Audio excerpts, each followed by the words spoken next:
නොවැම්බර් 16ට මේ රජය නිර්මාණය වෙලා වසරක් වෙනවා. ගමේ කතාවක් තිබෙනවා හැදෙන ගහ දෙපැත්තෙන් දැනේ කියලා.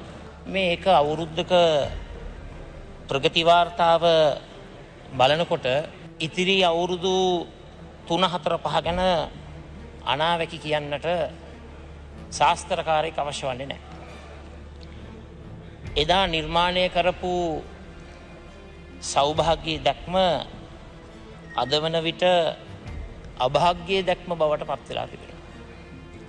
ඇත්ත වශයෙන්ම මේ රජයට හදවතක් නැහැ. පහුගිය දිනවල නාට්‍යයක් පෙන්වුවා, ඒ තමයි හදවත හොරු අරන්.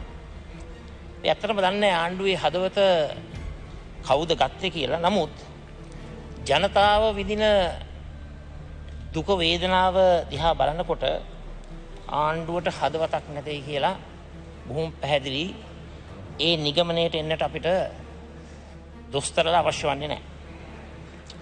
ඇයි අපි මේ රජයට හදවතක් නැහැ කියලා? ජනාධිපතිවරණය ජයග්‍රහණය කරේ නොවැම්බර් 16 වෙනිදා. කොරෝනා ආවේ මාර්තු මාසේ. බලයට ඇවිල්ලා මාස 4ක කාලයක් තිබුණා ජනතාවට සහන ලබා දීමට. නමුත් උන්චි යම් හෝ සහනයක් රටේ ජනතාවට ලබා දෙන්නට අපොහොසත් වුණා. හාල් මිල අඩු කරනවයි කිව්වා, පරිප්පු අඩු කරනවයි කිව්වා, සැමන් අඩු කරනවයි කිව්වා, සීනි අඩු කරනවයි කිව්වා, තරඟයට ගැසක් ගැහුවා. නමුත් අර හරියට කාලගුණ අනාවැකි වගේ වහිනවයි කියනකොට පායනවා, පායනවයි කියනකොට වහිනවා. බඩු මිල බස්සන්න ගැසක් ගහනකොට මුළු රටම දැනගත්ත අනිවාර්යෙන්ම බඩු මිල ඉහළ යන බව. විශේෂයෙන්ම මම මේ අවස්ථාවේ මතක් කරන්න කැමති අපේ ගරු අග්‍රාමාත්‍යතුමාට. අපි හැමෝම දන්නවා කොරෝනාව කියන්නේ මාරාන්තික දෙයක්. නමුත් මතක තබා ගන්නට ඕන මිනිසුන්ගේ බඩගින්නත් මාරාන්තිකයි. මේ මිනිසුන්ගේ බඩගින්දර දැනෙන්නේ නැති ආණ්ඩුවක් කියන එක අද රටේම ජනතාව පිළිගන්නවා. ජනතාවගේ නාඩි දැනෙන්නේ නැහැ. හදගැස්ම තේරෙන්නේ නැහැ. හදවතේ කැකෑරෙන දුක කඳුල වේදනාව පිළිබඳව කිසිම අවබෝධයක් නැහැ. රජයට කිසිම වුවමනාවක් නැහැ අසහනයට පීඩනයට පත්වෙච්ච ජනතාවට සහන ටික ලබා දෙන්න. දැන් අපේ ගරු අග්‍රාමාත්‍යතුමා අපේ මුදල් ඇමතිතුමාට පැහැදිලි කරලා දෙන්නට ඕන මේ අවස්ථාවේ විශේෂයෙන්ම මෙන්න මේ කාරණා. පළවෙනි කාර්තුවේ 2020 ආර්ථික වර්ධන වේගය පිළිබඳව සංඛ්‍යා ලේඛන ඉදිරිපත් කරා. ඍණ 1.6යි. ඔතන මම අහන්න කැමතියි ගරු අගමැතිතුමාගෙන්. සාමාන්‍යයෙන් කාර්තුවක් අවසන් වෙලා දින 75ක් යනකොට මේ ආර්ථික වර්ධන වේගය පිළිබඳ දත්ත ඉදිරිපත් කරනවා. දැන් දෙවෙනි කාර්තුවේ ආර්ථික වර්ධන වේගය ඉදිරිපත් කරන්නට ඕන සැප්තැම්බර් 15 වෙනිදා වෙනකොට. පළවෙනි කාර්තුවේ ඍණ 1.6යි. මම අහන්න කැමතියි ගරු අගමැතිතුමාගෙන් ඇයි දෙවෙනි කාර්තුවේ තුන්වෙනි කාර්තුවේ ආර්ථික වර්ධන වේගය පිළිබඳ දත්ත ඉදිරිපත් කරන්නේ නැත්තේ? දැන් අපිට ආරංචි ඔක්තෝබර් 15 වෙනිදා ජනසංඛ්‍යා ලේඛන දෙපාර්තමේන්තුව කියනවලු විදේශීය විශේෂඥවරුන්ගේ උපදේශකවරුන්ගේ අදහස් නොමැතිව මේ දෙවෙනි කාර්තුවේ තුන්වෙනි කාර්තුවේ ආර්ථික වර්ධන වේගය ඉදිරිපත් කරන්නට අපහසුයි කියලා. මොකද මේ විහිළුව? දැන් මේ ආර්ථික වර්ධන වේගය පිළිබඳ දත්ත ඉදිරිපත් කරන්න වෙන්නේ. ජාත්‍යන්තර දෙකේ විශ්වාසනීයත්වය පිළිගැනීම සම්පූර්ණයෙන්ම පළුදු වෙනවා. ඒ විශ්වාසනීයත්වය පිළිගැනීම පළුදු වෙනකොට ශ්‍රේණිගත කිරීම වලින් පහළ වැටෙනවා. අන්න එතකොට ආණ්ඩු පක්ෂය කියනවා මේක විදේශීය කුමන්ත්‍රණයක් කියලා.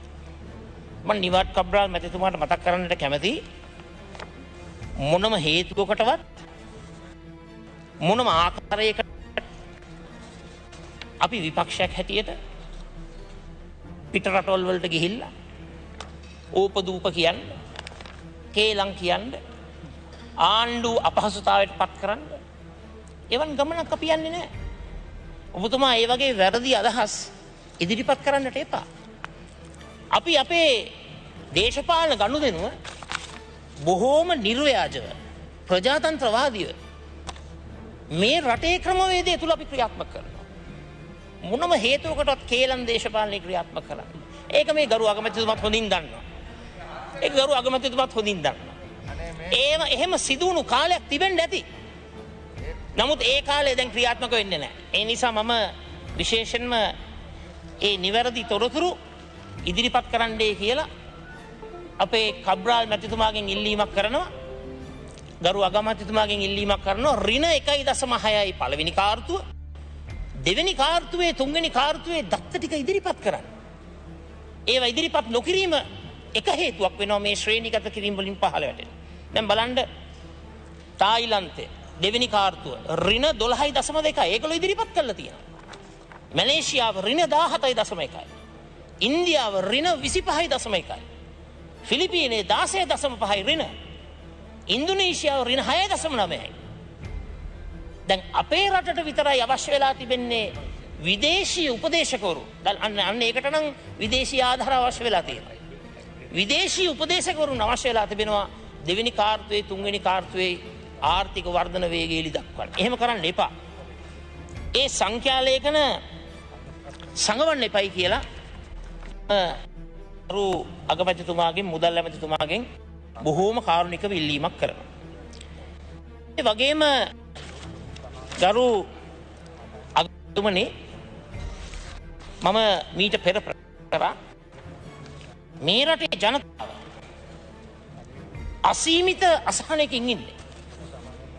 මහ පොළොවට පය ගහලා සැරිසරනවා නම් ජනතාව ඇසුරු කරනවා නම් ඒ සත්‍යයේ යථාර්ථය අවබෝධ කරගන්න පුළුවන්. දැන් අද ත්‍රිරෝද රත රියදුරා කුලී වැඩ කරන අයට කෑම කඩ කරන අයට ඇඟලුම් සේ කන්රැක්ටර්ස් අඩේ වෙද්ද වියට දීවර කම්කරුවා දුප්පතාට රාජ්‍ය සේවකයන් සුළු හා මධ්‍යම පරිමාණයේ කර්මාන්තකරුවන් පදික වෙලෙන්දොන්ට බස් රථවල සුළු සුළු වෙළඳාම් කරපු අය ලොතරැයි විකුණපු අය සපත්තු මහන අය කුඩා ලුත්තැඩියා කරන අය රටකජු විකුණපු අය කුඩා පරිමාණයේ ආපන ශාලා ජංගම රථවලින් ආහාර පාන විකුණපු අය සති පොළවල් වල වෙළඳාම් කරපු අය මේ සමස්ත ජනතාව අද අසරණ භාවයට පත් වෙලා තිබෙනවා. මොකද්ද මේ ආණ්ඩුව ජනවාරි මාසයේ කරේ? රණුක්ගේ වාර්තාවේ තිබුණු 3000 සිට 24000 දක්වා රාජ්‍ය සේවකින්ගේ පඩි වැඩි කිරීම අපි අනුමත කරපු අරමුදල් සම්පූර්ණයෙන්ම නතර කරා. 3000 සිට 24000 දක්වා පඩි වැඩි කිරීම නතර කරා. එතනින් නතර වුණේ නැහැ. විශ්‍රාමික ප්‍රජාවට ඒ ලබා දුන්නු මූල්‍ය ශක්තිය සම්පූර්ණයෙන්ම කැබිනට් පත්‍රිකාවකින් නතර කරා. මේව නෙවෙයි කරන්න ඕන. අපි කල යුත්තේ ජනතාවගේ හදගැස්ම හඳුනාගෙන හදවතේ කැකෑරෙන දුක කඳුල වේදනාවට පිළියමක් හැටියට සහන ටික ලබා දීමයි කරන්න තිබෙන්නේ. නමුත් ගරු අග්‍රාමාත්‍යතුමනි මේ ආණ්ඩුව බලයට ආපු හැටි මොකද්ද කරේ? පෝසතුන්ට දුන්න බදු සහන. පෝසතුන්ට බදු සහන දුන්නු නිසා ආණ්ඩුවේ බදු ආදායම 29%කින් අඩු වුණා. ටැක්ස් කලෙක්ෂන් බදු එකතු කිරීම අඩු වුණා 32%කින්. මොකද්ද උනේ? ජනතාවට සහන ලබා දිය යුතු කාලයක් එනකොට අපේ රටේ ෆිස්කල් ස්ටිමියුලස් පැකේජ් එක මූල්‍ය උත්තේජක පැකේජ් එකක් ක්‍රියාත්මක වෙන්නේ නැහැ. කබීර් හෂිම් මැතිතුමා කිව්ව ආකාරයට එංගලන්තයේ සුනක් කියන චාන්සලර් ඔෆ් ද එක්ස්චේකර් ඒ කියන්නේ ෆිනෑන්ස් මිනිස්ටර් මුදල් ඇමතිවරයා හැම ශේෂ්ත්‍රයකම පෞද්ගලික ශේෂ්ත්‍රය වුණා. 80%ක් පඩිය ගෙවනවා. ආණ්ඩුවෙන් ගෙවන්නේ. අපේ රටට එහෙම කරන්නට හැකියාවක් නැහැ. ඇයි? රාජ්‍ය ආදායමෙන් අති විශාල ප්‍රමාණයක් බිලියන 600ක් 800ක් අතර ප්‍රමාණයක් පෝසතුන්ට බදුසාන ලබා දීලා නැති කරගත්තා. අන්න ඒ ප්‍රශ්නේ නිසා සහන ලබා දෙන්නට මේ රජයට හැකියාවක් නැහැ. ඒ වගේම පොඩ්ඩක් බලන්න සංවර්ධනය ගැන ලොකුවට කතා කරා. ප්‍රාග්ධන ආයෝජනය ප්‍රාග්ධන වියදම් වෙනුවෙන් කැප කරන මුදල ජනවාරි ජුලයි මාසයත් සංසන්දනය කරොත් 2019 2020 52කින් ප්‍රාග්ධන සංවර්ධන වියදම් අඩු වෙලා තිබෙනවා. ඉතින් මේ ප්‍රාග්ධන සංවර්ධනයක් නොමැතිව ප්‍රාග්ධන වියදම් කිරීමක් නොමැතිව කෙසේද අපි ජනතාවට සංවර්ධනයක් උදා කරන්නේ? මම කැමති මේ ප්‍රශ්නය අහන්න. දැන් ගරු අගමැතිතුමාම පිළිගන්නට ඕන අත්‍යවශ්‍ය භාණ්ඩවල මිල අඩු කරන්නට තරඟට ගැසට් ගහලා. දැන් හාල් මිල අඩු කරන්න ගැසට් 4ක් ගහලා තියෙනවා. නමුත් කොච්චර ගැසට් ගැහුවත් සමාවෙන්න මෙතුමා කියනවා 5ක් කියලා. මම ඒක නිවැරදි කරන්න 5ක්. කොච්චර ගැසට් ගැහුවත් නාඩුවල මිල 120යි. ඉතිහාසයේ මේ වගේ මිල වැඩිවීමක් කවදාවත් සිදු වෙලා නැහැ. එතකොට මේ බස්නාහිර පළාත ආශ්‍රිතව ගරු අගමැතිතුමනි අපි පොඩ්ඩක් මේ මිල ගණන් දිහා බලමු. බෝංචි කිලෝ 200යි, කැරට් 160යි, බීට්‍රූට් 160යි, නෝකෝල් 160යි, ගෝවා 160යි, ගෝවා මල් 240යි, ලීක්ස් 160යි, මෑකරල් 160යි, දඹල 160යි, වම්බටු 160යි, පතෝල 160යි, වට්ටක්ක 120යි, තක්කාලි 160යි, අවමිරිස් 400යි, පිපිඤ්ඤා 120යි, වැටකොළු 160යි, රාබු 160යි, අලුකසෙල් 120යි, මුරුංගා 160යි. මේ වගේ මිල ගණන් සමග සාමාන්‍ය ජනතාවට ජීවත් වීමේ බරපතල ප්‍රශ්නයක් තිබෙනව නේද? දැන් සැමන් දෙනවයි කිව්ව 200ට. දැන් ගාන 270යි 280යි. බීලුණු 100ට දෙනවයි කිව්වා. දැන් ගාන 200යි. මොහොතකටවත් මම නම් මේ සභාවට බීලුණු අරගෙන ඇවිල්ලා අපි ප්‍රශ්න කරන්නේ නැහැ සැපද සතුටුද සන්තෝෂද කියලා. ඒ වගේ පහත් මට්ටමකට අපි යන්නට යන්නේ නැහැ. නමුත් අවබෝධ කරගන්න මේ තත්ත්වය තුළ රටේ ජනතාව ඉමහත් අසහනයකට ලක් වෙලා තිබෙනවා. දැන් ඊයේ පෙරේද ගහලා තියෙනවා මේ සීනි 85ට දෙනවයි කියලා. නමුත් සීනි 135යි. මේක තමයි මහ පොළොවේ යථාර්ථය. දැන් කහ වලට මොකක්ද වෙලා තියෙන්නේ?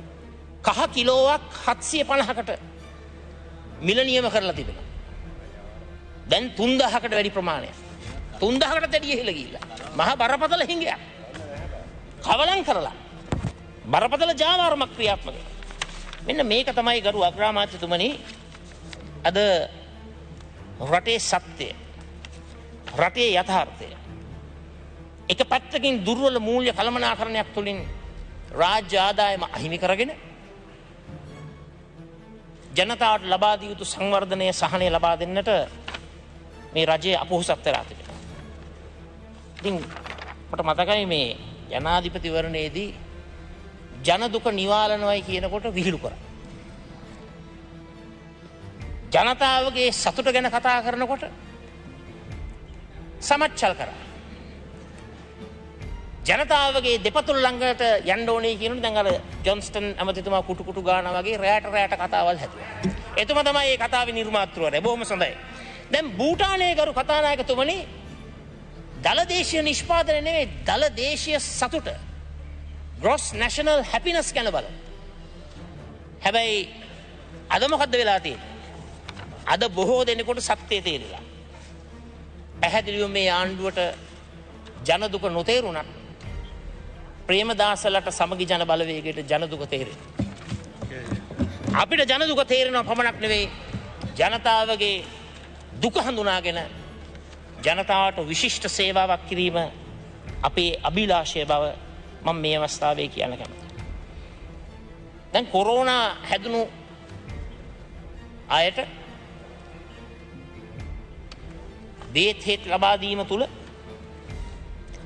බොහෝ අයට අපි සතුටු වෙනවා අපේ රටේ තමන්ගේ ජීවිතේ බේරා ගැනීමේ තත්ත්වයක් ඇති වෙලා තිබෙනවා. අපි කනගාටු වෙනවා මේ දෙවෙනි රැල්ල තුළ මරණ ගණනාව වැඩි වෙලා තිබෙනවා. දැන් සාමාන්‍යයෙන් කියන දේ තමයි මුව ආවරණ පැලැන්දුවොත් ඒ වගේම සමාජ දුරස්ථ භාවය පැවැත්වුවොත් තමන්ගේ පිරිසිදු භාවය රැකගත්තොත් මේ කොරෝනා වෛරසෙන් බොහෝ දුරට බේරෙන්න පුළුවන් කියන කාරණාව ඉදිරිපත් කළා තියෙනවා. නමුත් දැන් කොරෝනා වෛරසයට අමතරව අමතක කරන්න එපා ආර්ථික වෛරසයක් තියෙනවා. මේ ආර්ථික වෛරසයට තියෙන බෙහෙත මොකක්ද? සහනාබා දෙන්නට. දැන් අපි යෝජනා කරපු හැම දෙයක් ආරම්භයේ ඉඳලා හැම දෙයක්ම නිවැරදි කියලා ඔප්පු වෙලා තියෙනවා. දැන් මට මතකයි මම යෝජනා කරා 20000ක් ලබා දිය යුතුයි කියලා. දැන් හරිනේ. දැන් නිරෝධානයට ලක් වෙන සති දෙකක නිරෝධානයට ලක් වෙන අයට ආණ්ඩුව දෙනවා 10000ක්. එතන මාසයක් නිරෝධායනය වෙනවා නම් හරිනම් පොතේ හැටියට 20000ක් දෙන්න. එදා 20000ට බැන්න දැන් සති දෙකකට දෙනවා 10000. ඒකත් සත්‍ය බවට පත් වෙලා. ඒක තමයි සත්‍යය. ඒක තමයි යථාර්ථය. අපිට පේන දේ තමයි මහජනතාවට මහ ඡන්දෙට කලින් නම් ලොකු ආදරයක් තිබුණා. ආණ්ඩුවට තිබුණා ලොකු උවමනාවක් කොරෝනාව නැති කරගන්න. ඒ වෙන මොනවත් නිසා නෙවෙයි ඡන්දෙ නිසා. දැන් මහජනතාව වැඩක් නැහැ. දැන් ඡන්දෙ ඉවරයි. දැන් 3න් 2කුත් අරගෙන ඉවරයි. 20ක් අරගෙන ඉවරයි. දැන් කියන්නේ මොකද්ද? පුළුවන් නම් බේරියල්ලා නැතිනම් මැරියල්. කොහොමද පදේ වෙනස් වුණු ආකාරය මැතිවරණයට පෙර සහ මැතිවරණයෙන් පසුව? ගරු අගමැතිතුමනි කලගෙඩි වතුරට දැම්මයි කියලා බඩ පිරෙන්නේ නැහනේ. දැන් කලගෙඩි නෙවෙයි ඔලු ගෙඩි ටික පාවිච්චි කරලා මිනිස්සුන්ට සහන ලබා දෙන්නට දැන්වත් රජයේ කටයුතු කරන්නයි කියලා මම බොහොම කරුණාවෙන් රටවැසියා වෙන්නේ මම මේ ආදරණීය ඉල්ලීම කරනවා.